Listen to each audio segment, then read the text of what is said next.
It's party time in Party Plaza with Super Mario Party Jamboree, and what promises to be the biggest Mario Party game ever. Following on from the ups and the downs of their last few attempts, before the fan-pleasing throwback that was Mario Party Superstars, Nintendo Cube is sticking to the tried and true. But that doesn't mean that there isn't space for some new ideas and modes that will answer some niche requests from the community.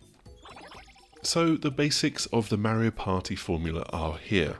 Dice roll up to 10, stars cost 20 coins, and there's a good variety of different boards, with 5 new ones and 2 remakes, which range from quite simple to those that can boggle the mind with complex routes and events that completely upend all of your plans.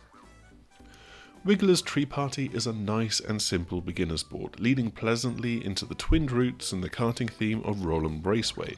They're both great for newcomers to this series.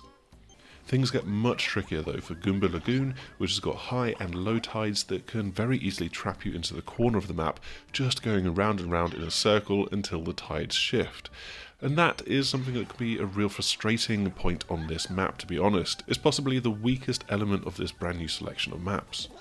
By contrast, the shopping mall themed Rainbow Galleria is this maze of multiple levels with a half-price shopping event, stamps to collect and more, and that is easily my favourite, just because you've got the layered complexity but without the traps. You've then got Western Land and Mario's Rainbow Castle, which have been remade from earlier games in the series, and these are unlockables, and then there's the 7th map to make this the biggest selection of Mario Party maps since the very first game. Throughout all of these maps, the fundamental Mario Party gameplay tropes are here, with the familiar core set of items, double dice, mushrooms, that kind of thing. But there's also a bunch of new and returning items, including the Bowser phone and cellular shopper from Mario Party 3, and there's also a cheaper regular pipe with random movement, the payday dice that can give you coins to match whatever move you roll, and trap items that can steal from your opponents if they are unlucky enough to land on those spots. There's quite a lot of teleporting items here, whether it's to shops, other players, or if you get the gold pipe towards the end of a game, directly to a star. And I feel that there's a good balance throughout all of these that gives you more options to quickly get to somewhere else if you're on the wrong side of the map, but without always having control over where you're going to end up. New for this game are the Jamboree Buddies, which adapts the ally system from Super Mario Party. These characters will randomly appear on the map and will give a major boost to any player that manages to get them, doing so for 3 turns before they grab a balloon and disappear off again. They will always double whatever your landing space offers, whether that's good or bad, as well as giving a character specific perk. Having Mario as a buddy adds some extra movement. Having Peach as a buddy means that stars will cost less, while Waluigi can steal coins from opponents that you run past. They play more into the strategic side of the game, with only a few turns for you to reach them on the board, and doing so then triggers a bespoke showdown minigame to decide who actually gets to have them, with the player that initiates the challenge having a starting bonus to give them a bit of an advantage. This means that it's much more about skill than it is dice rolls and luck. However, one strange decision is that another player can actually steal that buddy if they pass by them on the board, which can very quickly rip away that advantage if you're in a similar spot to other players. It can very easily nullify having earned a buddy, and especially with Waluigi and Yoshi where you have to pass an opponent to trigger their ability, which immediately puts you in danger of having that buddy taken away from you. And maybe something like a quick rock paper scissors game might have made this feel a bit more fair on the person that's got the buddy to start with. One of the defining characteristics of a Mario Party session is the randomised nonsense that bonus stars, invisible blocks and more can spin out towards the end of the game to really shake things up. If that's something that really grates with you though, then the new Pro Rules will really help to lift a good chunk of that kind of egregious randomisation and pare back some, but not all, of the possibilities to make for a more predictable and consistent competitive style of game.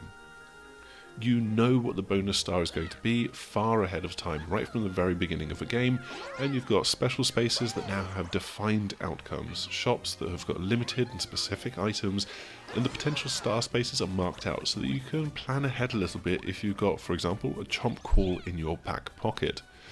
It's good to have the pro rules, but I'll be honest, after a go or two with this, I gravitated back towards the shenanigans of the regular Mario Party. Of course, so much of Mario Party is also about the mini-games, and Jamboree has got a very broad set of games to play. This actually promises the largest selection of mini-games ever, though a bunch of those are specific to certain modes, and so it still won't take that long before you're seeing them start to repeat. As in the last few Mario Party games, you can always practice before you actually play, and that really helps to even out the playing field for any newcomers. And then there's just a good mix of games that generally play with familiar ideas and themes. There's a bit of social deduction and faking out the other players, there's a bit of luck, a bit of skill, a smattering of motion games as well, alongside a selection of what feels like predominantly button games, so you can still play without motion and not feel shortchanged. If you just want minigames and not a 90+ minute board game, then Minigame Bay has got a bunch of ways to dip in just for a few quick goes. Whether you're playing solo, taking on daily challenges, or with a full set of players, it's a good, quick alternative to dip into. Outside of the main Mario Party and minigame modes though, Super Mario Party Jamboree just throws a bunch of other ideas up at the wall to see what sticks. You've got Paratrooper Flight School, which has you extending your arms out and flapping and tilting the Joy-Con to fly around a few sky islands. This also has a 2-player battle mode, a co-op mode, and then you've just got the free flight mode, all of which will make your puny arms feel like they're about to fall off with the amount of extended flapping that you're doing. Then there's Toad's Item Factory, which is a quirky little puzzle game where you move world items around to bounce a ball through a stage, and you've got the Rhythm Kitchen, which is co-op rhythm mode for vegetable digging, chopping, and much, much more.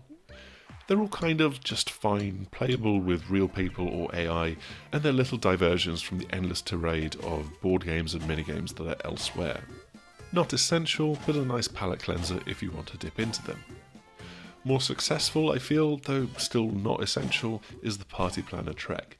This mode sends you off to the various game boards to help set things up, meandering around the map as you see fit, and chatting to Toads, Goombas, and a bunch of player characters who might then ask you to find an item that they've lost or take on a minigame challenge.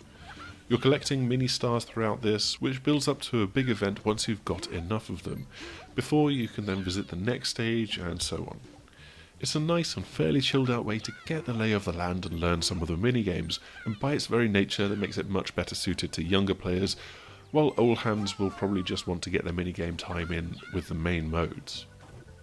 As with Superstars, you have full online for Mario Party and minigame modes, but there's also a pair of standalone online modes that are all about larger multiplayer groups.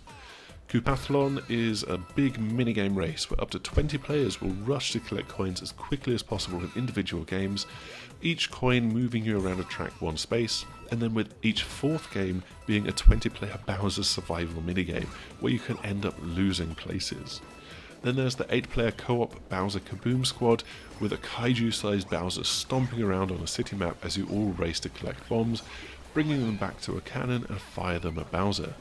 Every once in a while you get a co-op minigame which rewards you with items to help you build up to that final damage phase and try to win the mode. We only got to try these online modes at an in-person preview event, but they are immediately just a good bit of fun if you want a larger mode to dip into. Bowser Kaboom Squad though does have some clunky controls with a single Joy-Con in hand, as you're trying to navigate 3D space without real camera controls, meaning that a lot of what is in the world is obscured from view at any time. And since I'd complained that it had disappeared with Mario Party Superstars, I am very happy to confirm that that little jingle that your Joy-Con plays with the HD rumble has returned for Jamboree. In the grand pantheon of Mario Party games, Super Mario Party Jamboree is the best original game in a long time. After getting back to basics with Superstars, Jamboree sticks with that more traditional Mario Party formula in all of the right ways, while still finding space to mix things up with new items, a blend of motion and button controlled minigames, pro rules, and some larger online modes and experiments as well. Not all of it is going to land for everybody, but there's so much on offer here and so many different options to let you play how you want that this is practically essential for Mario Party fans. Thanks for checking out our review of Super Mario Party Jamboree. The game is out later this week on the 17th of October, and obviously it is exclusive to Nintendo Switch. If you have enjoyed this video, then make sure to do the usual like, subscribe, the usual YouTube things, and hopefully we will see you again soon. Goodbye!